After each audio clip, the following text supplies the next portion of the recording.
Alright boys and girls, the word of the day is Omni movement. That's where you take a Max Payne-esque leap in any direction, guns blazing, only to land on the ground in the most dramatic way possible. To both minimize getting shot and maximize your aim after exposing yourself, it's a bit of a game changer in Call of Duty Black Ops 6's multiplayer mode. Sure, we can nitpick all day at minor things other games do better, but in the face of such fun, fast, and smooth online competition this year, those seem insignificant.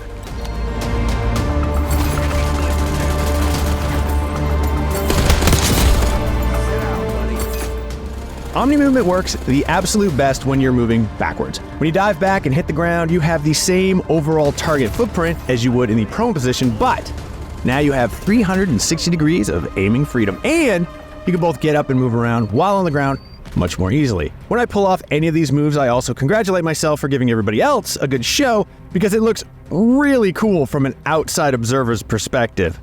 I find it a little harder to aim true with an Omni move than I do with just a simple slide or traditional dolphin dive, and so I end up using those tried and true methods way more often. But it's good that this is another tool in the toolbox, it's just not the end-all be-all.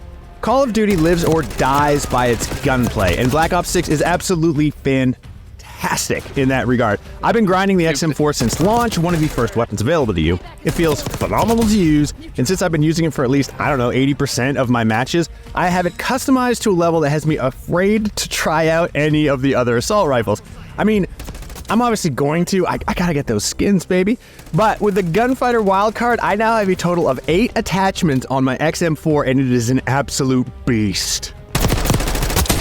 I also like how perks work this year. If you equip 3 from the same category, you're given a special 4th perk. My favorite is rocking a full recon build because it briefly exposes enemy positions when you spawn, and that gives you an edge on the smaller and even the medium-sized maps.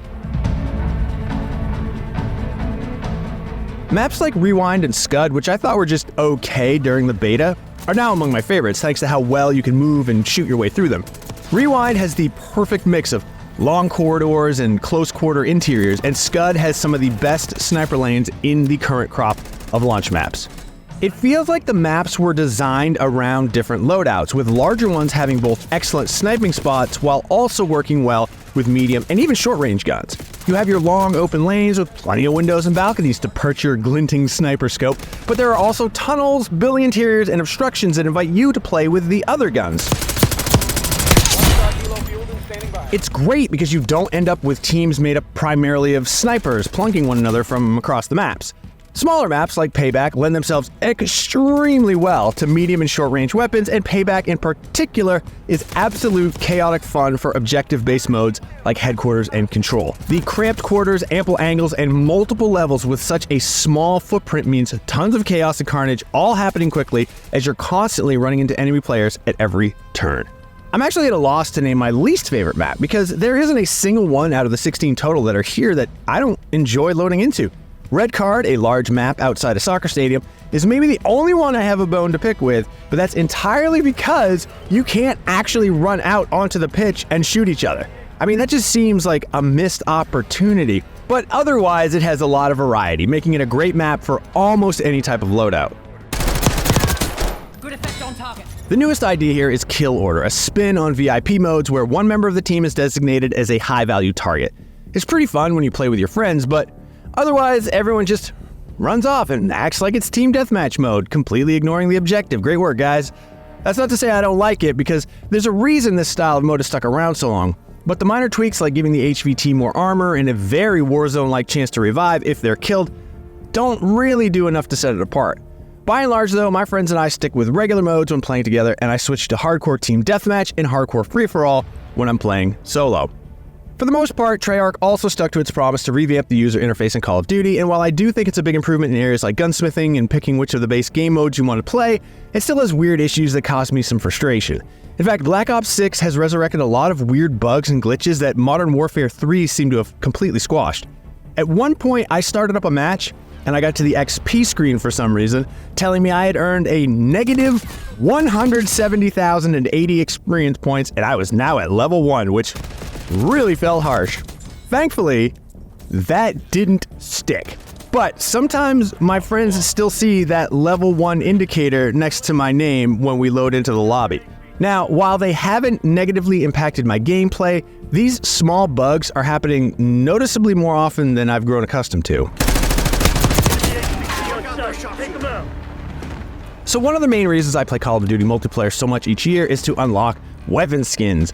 The non-corporeal reward of a shiny gun always spurs some sort of primitive pleasure system inside my brain into action, and I do whatever is necessary to unlock the shiniest one. That can be a slog that makes me curse that part of my brain, but this year things are a little different in a way that makes me happy to indulge that compulsive behavior. The more complex unlock requirements only come into play in these specialized and mastery skins, which makes them feel appropriately special. Of the Scorestreaks, one of my favorite is the new Archangel missile launcher that gives you a remote-controlled missile you operate from a first-person view. It's kind of like the cruise missile from Call of Duty's past, but with a ground launch and much, much more control. If you like, you could just circle around the map for a surprising amount of time searching for that perfect kill. It is really fun and really effective, and if you're on the receiving end, man, does that not feel great. That said, I'm pretty disappointed in the number and variety of operators and operator skins so far. And I know Black Ops 6 just came out and Activision is really good at selling cosmetic upgrades over the course of a year. But one of the best parts of Modern Warfare 3 multiplayer was the sheer variety and the absurdity of the skins. None of those operator skins carry over into this multiplayer, and the current crop plays it pretty safe with characters from the campaign, and the more ridiculous skins like Brutus and Klaus are only available if you purchased the Vault Edition. I already miss looking around my team and seeing Nicki Minaj, Cheech Marin, an orangutan, Michael Myers, and Violator from Spawn all ready for action. Please, bring back the ridiculousness. I'm a simple man. It's all I ask. With Black Ops 6, Treyarch and Raven Software have taken almost everything I love about the Call of Duty multiplayer experience and given it a beautiful polish. The maps are excellent, built to please almost everyone's favorite gun styles. The meat and potatoes, moving quick and dishing out firepower, is aces this year. It is fast without feeling too twitchy, and the weapons dispatch your opponents in exactly the way you expect them to. The Omnimove system is fun and flashy, which makes for some great highlights, but doesn't completely take over as the best technique for every situation. I do wish there were more new and innovative modes to explore, but that's about the only thing I feel draws fire other than the, initial lack of goofy skins available. Overall, Call of Duty Black Ops 6 shines because, although it plays a lot of things safe, it nails the fundamentals of multiplayer combat in a way that feels better than it has in a long time.